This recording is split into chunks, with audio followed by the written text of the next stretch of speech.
দাঁড়িপাল্লার প্রতীকসহ জামায়াতে ইসলামের নিবন্ধন পুনর্বহাল করে প্রজ্ঞাপন জারি করেছে নির্বাচন কমিশন। নিবন্ধন ও প্রতীক ফিরে পাওয়ায় নির্বাচনী প্রক্রিয়া আরও এক ধাপ এগিয়েছে জামায়াতে ইসলাম, বলছেন দলটির সেক্রেটারি জেনারেল মিয়া গোলাম পরোয়ার। রিপোর্ট কায়কোবাদ মাহমুদের।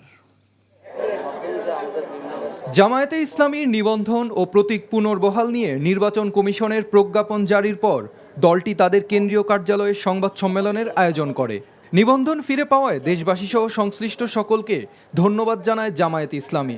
সুপ্রিম কোর্টের আপিল বিভাগের দীর্ঘ আইনি লড়াইয়ের পর আমরা আমাদের সেই অধিকারকে ন্যায্যভাবে ফিরে পেয়েছি, যেটা আমাদের ন্যায্য অধিকার ছিল। আমাদের নির্বাচনের প্রক্রিয়া প্রস্তুতির পথে এটাতে এক ধাপ অগ্রগতি, আলহামদুলিল্লাহ। এ সময় দলটির সেক্রেটারি জেনারেল জানান, অন্তর্বর্তী সরকারের নিরপেক্ষতার উপর জামায়াতের আস্থা আছে। বর্তমান নির্বাচন কমিশনের অধীনে সুষ্ঠু নির্বাচন সম্ভব বলেও মনে করে দলটি। কিছু কিছু দায়িত্ব পালনের ক্ষেত্রে অনেক প্রশ্ন উঠছে, কিন্তু আমরা আস্থা তো এখনো রাখছি। আস্থা না রাখলে তো আমরা সরকারকে সহযোগিতা করার মধ্য দিয়ে সেটারই তো প্রমাণ দিচ্ছি।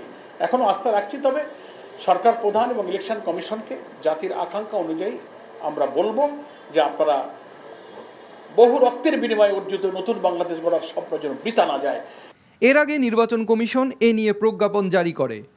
আরপিও 1972 এবং পরবর্তীতে জামায়াতের নিবন্ধন প্রাপ্তি ও বাতিল ইস্যুগুলোর ধারা ও পরিপ্রেক্ষিত উল্লেখ করে প্রজ্ঞাপনে বলা হয়, সুপ্রিম কোর্টের আপিল বিভাগের রায়ের প্রেক্ষিতে বাংলাদেশ জামায়াতে ইসলামীর নিবন্ধন বাতিলে নির্বাচন কমিশনের প্রকাশিত 28 অক্টোবর 2018 এর প্রজ্ঞাপনটি বাতিল করে দলীয় প্রতীকসহ দলটির নিবন্ধন পুনর্বহাল করা হয়েছে।